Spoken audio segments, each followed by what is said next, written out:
आपण या ठिकाणी अभ्यासानं व्यक्त केली तर त्याचा निश्चितपणानं फायदा होऊ शकतो। याच्याबद्दलची भूमिका आमच्या माजी मंत्री उत्तम प्रकाश खंदारे साहेबांनी या ठिकाणी व्यक्त केलेली आहे, ससाणे साहेबांनी व्यक्त केलेली आहे। मित्रांनो, मी पाया पडून समाजाला विनंती करतो, खूप मोठं पाणी पुलाखालून वाहून गेलेलं आहे। आपण मागत राहिलो, फार सावकाश मागत राहिलो, फार पोकळ मागत राहिलो, त्याच्यामुळे त्याला काहीपणा आला नाही, त्याला रक्त सांडण्याबद्दलची जिद्द निर्माण झाली नाही। पण अलीकडच्या दशकात एक मांगाचं पोरग 10 जातीच्या नेत्यांना भारी ठरावं एवढी ताकद त्यानं आपल्या मनगटात निर्माण केलेली आहे। बळ असतं, ताकद असतं, लसा कर्मचाऱ्यामध्ये ताकद आहे, मोठी शक्ती आहे। परंतु पाठबळ, उद्या जर माझं काही वाटोळं झालं तर निश्चितपणानं मदत करणारी माणसं माझ्या पाठीशी आहे, अशा प्रकारचा विश्वास देता येत नव्हता, आता तो द्यायला मिळतोय। त्यामुळं लसाकमसारखी संघटना मोठ्या ताकदीनं उभी राहताना दिसते। यासाठी मी तुम्हाला विनंती करतोय नांदेडकरांना, नळावरची तोंडाळ बाईचीच घागर का भरते याचं चिंतन झालं पाहिजे। याचं चिंतन झालं तर आपला मेळ लागेल। उरकुंद्याचं मटण आणि मानेचं मटण यातला फरक आपल्या जातीला कळला नाही, त्यामुळं आपलं नुकसान झालं। वैल्या दुतवायचं कळलं पण त्या चांगल्या असाव्यात याचं भान राहिलं नाही। गटारीचे हात धुवून नंतर जेवायचं असतंय हे आपल्याला कळलं नाही, त्यामुळं आपलं नुकसान झालेलं आहे। अशा नुकसानीत वचनाचा पक्का म्हणून पाटील सावकारांचा वाडा राखण्यात आपल्या समाजानं धन्यता मानली। गटार काढण्याचं काम करणाऱ्या माणसांनी प्रामाणिकपणानं सेवा केली, परंतु त्या सेवेचं थोरल्या भावानं करार करून सेवा केली, त्या कष्टाचं त्याला फळ मिळालं। आम्ही करार न करता बायकोनं काला केलाय, चुरलंय, रविवारचा दिवस आहे, मटणाचं कालवण आहे आणि त्याच्यावर ओतलेलं आहे आणि आता खाली वाकून पहिला घास घ्यावा तर पाटलानं लगेच हाक मारली, लक्षा जरा इकडे ये। अगं मालकाने बोलवलं, मला स्वतः हाक मारली, नावानं हाक मारली, पळतच गेला, ताट राहिलं तिथंच। का हो मालक, का हाक मारली? नाही रे, उद्याच्याला इथं मोठे महाराज येणार आहेत, या चौकात मिरवणूक आहे, तर जरा ही मोठा कचऱ्याचा खड्डा आहे, ही कचरा काढून टाकायचा। काढतो की जी मालक म्हणून लगेच त्यानं खोऱ्या पाठी अंडी, ताट राहिलं बाजूला आणि कचरा काढून मोकळा झाला, मग जाऊन ताटावर बसला। बौद्ध समाज असं करत नाही। वाघमारे जरा इकडे आलो, जरा कार्यकर्ते बसले होते, चर्चा करत होतो आणि त्या चर्चामुळे 22 प्रतिज्ञाची चर्चा चालू होती आमची, म्हणून जरा मला यायला उशीर झाला। लाखो कार्यकर्ते येतात माझ्याकडे, गडी सूचक अनुमोदक नसतोय पण बोलण्याची पद्धत आमच्याकडे सूचक अनुमोदक असतोय, पण त्याला बरोबर नेल्यावर सवलत त्याला मिळेल, अर्ज त्याचा मंजूर होईल, म्हणून आपण त्याला बाजूला ठेवूनच डाक बंगल्यावर जातोय। हे तंत्र आपल्याला कळलं पाहिजे, ही पद्धत आपल्याला समजली पाहिजे। यासाठी मी तुम्हाला विनंती करतोय, तिथं त्या बौद्ध समाजानं जाऊन काजी मालक का बोलवलं असं जे लक्षात बोलला तसं तो बोलला नाही। तो जय भीम मला बोलवलं होय, अरे ही ढिगारा काढायचा आहे, ह्या ढिगारा काढायसाठी महाराज येणार आहे तिथं आणि हे चौकात ढिगारा आहे। पाटील साहेब कार्यकर्ते बसले, त्यांच्याशी मी बोलतो, हा ढिगारा कसा काढायचा, का काढायचा चर्चा करतो आणि तुम्हाला संध्याकाळी येऊन भेटतो, काय हरकत नाही। थोरल्या भावानं करार करून काम केला, त्यामुळं त्याचं कल्याण झालं। मेलेलं जनावर पाटलानं हाक मारल्यावर आपण येऊन गावाच्या बाहेर टाकलं, पण त्याचे पैसे किती विचारले नाहीत, म्हणून त्याच्या 7 पिढीला कानपळत मारण्याबद्दलची मनगटात ताकद असून देखील आपण गप्प राहिलो, त्याच्यामुळं आपलं नुकसान झालेलं आहे। हे नुकसान भरून काढायचं आहे, या नुकसानाला तुम्हाला सामोरं जायचं आहे।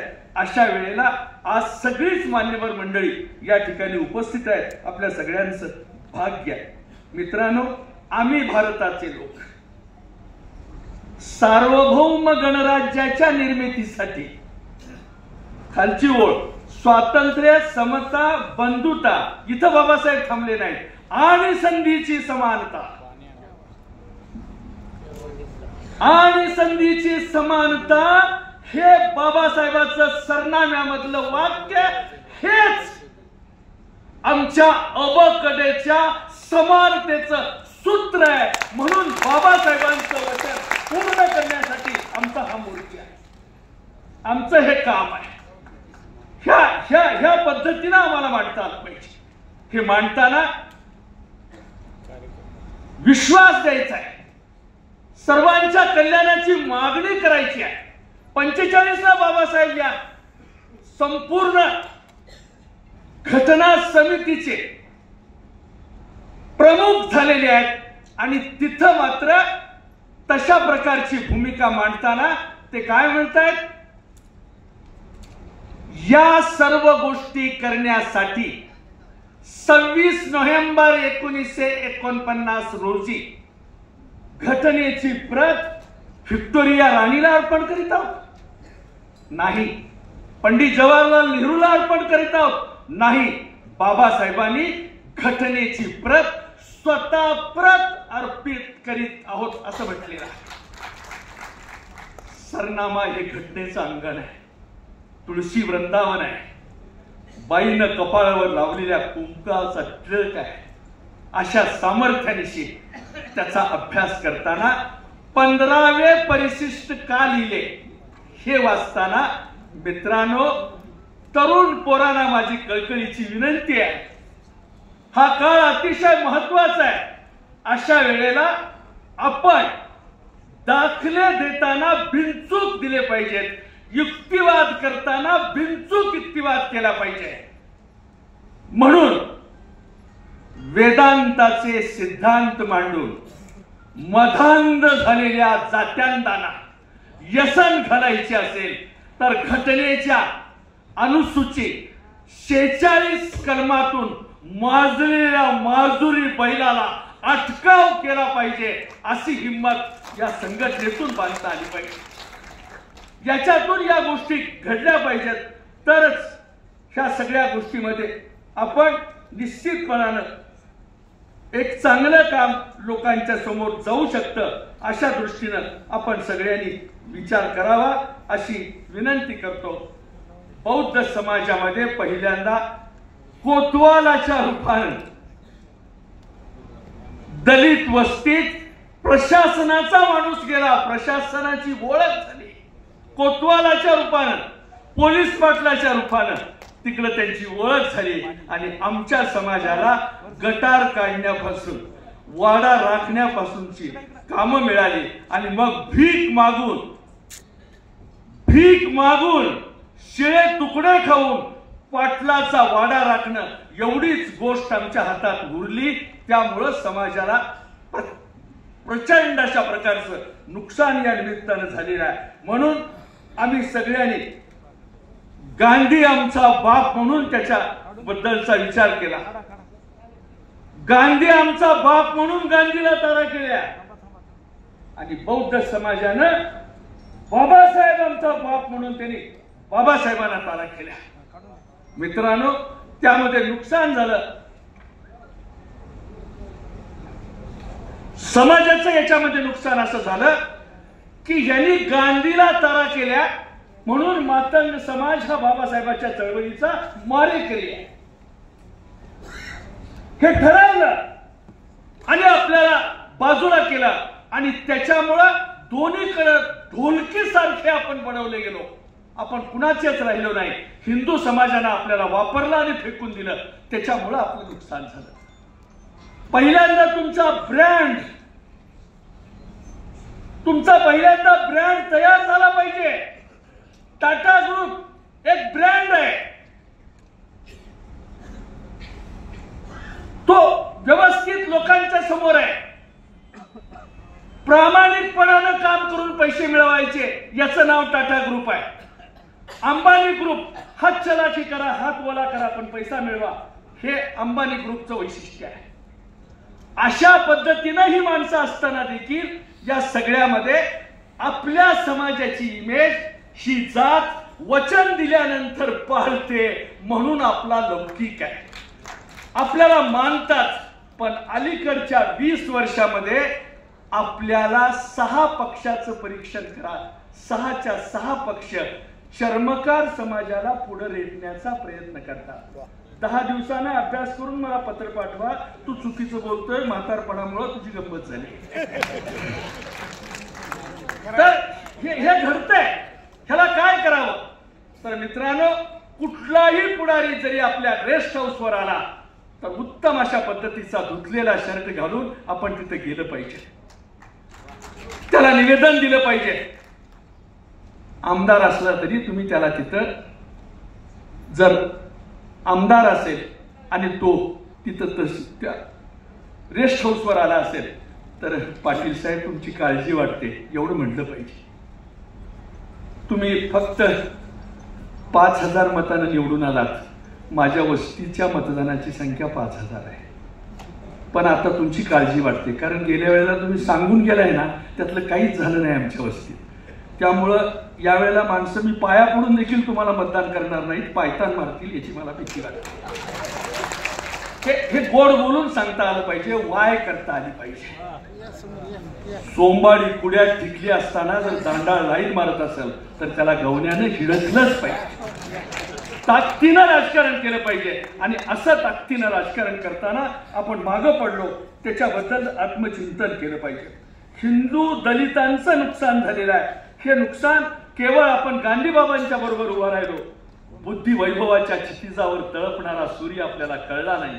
त्यामुळे महार समाजाने तो ओंजळी झेलला आणि आपण मात्र गांधीबाबाच्या हिंदू दलितांच्या राजकारणामध्ये अडकलो आणि त्याच्यामुळे आपलं नुकसान झालं. हे दलित हरिजन आहेत, देवाचे आहेत. देवाशी लग्न लागलं होतं आपल्या आईचं, त्यासाठी ते देवाचं सांगितलं.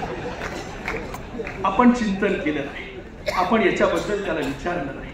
परमपूज्य बाबासाहेबांच्या बद्दल बोलताना मित्रांनो, मला तुम्हाला सांगणं हे आवश्यक वाटतंय. पार्टीनं आम्हा सगळ्यांना लंडनला पाठवलं. तुमचं तुम्ही पैसे भरा आणि जा असं सांगितलं. आम्ही पैसे भरले, आम्ही तिथे गेलो. मित्रांनो, ज्या ठिकाणी बाबासाहेबांचं घर आहे त्या घरामध्ये बाकीचे सगळे निघून गेले. 1-2 तास त्या घरामध्ये मी सगळीकडे फिरत राहिलो. केवढी पुस्तकं असावी, साऱ्या घराचंच पुस्तकाचं कपाट झालंय. आणि काय काय जागेची निवड कशी आहे. बाबासाहेबांनी ज्या ठिकाणी घर घेतलेलं आहे मित्रांनो, 3 मजली इमारत आहे. ते घर भाड्यानं घेतलेलं आहे, पण ते घेत असताना तिथून 1.5 किलोमीटर अंतरावर हायकोर्ट आहे. तिथून ब्रिटिश लायब्ररी म्हणून साऱ्या जगात गाजते, ती 2 किलोमीटरच्या अंतरावर आहे. डायना नावाच्या देखण्या मुलीचा चेहरा साऱ्या जगाला आवडला. तिचे केस धुण्यासाठी जी मीठ थेंब नावाची नदी वाहते, तिच्या केसाला धुण्यासाठीच वाहते. उत्तम सौंदर्यवती असलेली अशी सम्राज्ञी, तिच्याबद्दल देखील एवढं चांगलं सगळं तिथं असताना त्या जवळून त्या नदीत तिथे जवळून वाहते. बाबासाहेबांचं जे घर आहे त्या घराच्या ती थीम नदी तिथून वाहते. लंडन ब्रिज आहे तो तिथून जवळ आहे. हायकोर्ट तिथून जवळ आहे. तर हे एवढ्या गोष्टी असताना बाबासाहेबांनी त्या ठिकाणी जागा घेतली. तुम्ही म्हणाल याला विषयांतर होतं, याला कळत नाही असं वाटेल. मित्रांनो, तसं नाही. तुम्हाला हे मला सांगायचं होतं ते मी तुम्हाला सांगितलं. आता वस्तुस्थिती अशी आहे की तुम्ही सगळ्यांनी चौकशी केली आल्याबरोबर समाज कल्याणमध्ये, तर त्या समाज कल्याणमध्ये 125 फक्त अर्ज दाखल झालेले आहेत परदेशी शिष्यवृत्ती परीक्षेचे. तर ती जर तुम्हाला बदलायची असेल, ती जर तुम्हाला नीट करायची असेल तर स्वतःला अभ्यास करून त्या ठिकाणी अर्ज दिला पाहिजे. कारण थोरल्या भावाचं पोट भरलेलं आहे, त्यांनी ते पूर्णपणाने सांभाळलेलं आहे. अशा वेळेला सभागृहात आपले वाघासारखे 4-5 आमदार असताना या आमदाराच्या जोरावर आपण जास्तीत जास्त लोकांनी अर्ज केला पाहिजे आणि स्कॉलरशिप परीक्षा पास होऊन परदेशात जाण्याची संधी मिळवून त्यातून कलेक्टर फौजदार होण्याची संधी प्राप्त करण्यासाठी आपण संकल्प करावा. की ज्यामुळं उद्याच्या सवलतीचा दाखला देताना आपलाच अधिकारी त्या टेबलावर बसलेला असावा, अशा प्रकारची अपेक्षा या निमित्तानं मी आपल्या समोर व्यक्त करतो. मित्रांनो, आपल्या चळवळीचा धाक नाही. मुस्लिम समाजावर कुठे अन्याय होत नाही, बौद्ध समाजावर कुठे अन्याय होत नाही, पण आपल्याच समाजावर अन्याय का होतो? शिकार वाघाची करत नाही, शेळीचीच कंदुरी करतात. त्यासाठी वाघासारखं जगण्याचं काम यातून घडावं. बाबासाहेबांनी जे दिलेलं हत्यार आहे अट्रॅसिटीचं, तर त्याच्याबद्दल आपण जागरूक राहिलं पाहिजे. अत्याचार प्रतिबंधक कायदा कसा आहे, काय आहे, याचा तिथं अभ्यास केला पाहिजे. भाजपच्या 20 मे हा एक दिवस जातीसाठी, अशी आज शपथ घेऊया.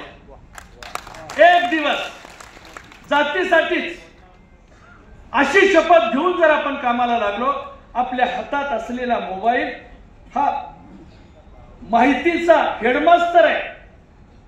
सगळीकडे रोज 1 तासभर सकाळ आणि संध्याकाळ जर सगळ्यांनी नुसता मोबाईल नीट वापरला, मी जाणार आहे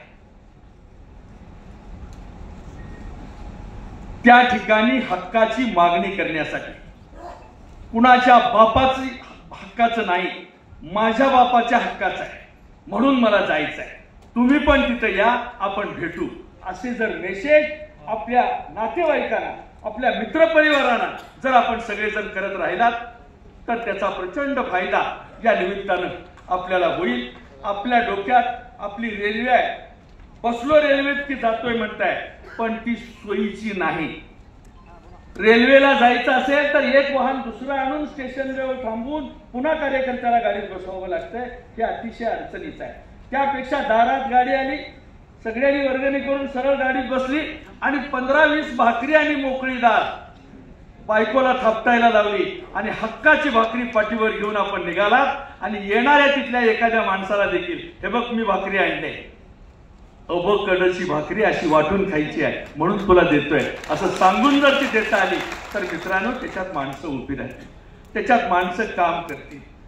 शिक्षणामध्ये, उद्योगामध्ये, 2 नंबरच्या धंद्यामध्ये, होय मला म्हणू द्या, नावं ठेवू द्या, 2 नंबरच्या धंद्यामध्ये देखील आपण मागं पडलेले आहोत. जो आपल्या हातात होता तोही धंदा अनेक चलाख जातींनी काढून घेतलेला आहे. अशा परिस्थितीत आपण सगळ्यांनी ताठपणानं या गोष्टी कराव्यात, अशा प्रकारची अपेक्षा या निमित्तानं व्यक्त करतो.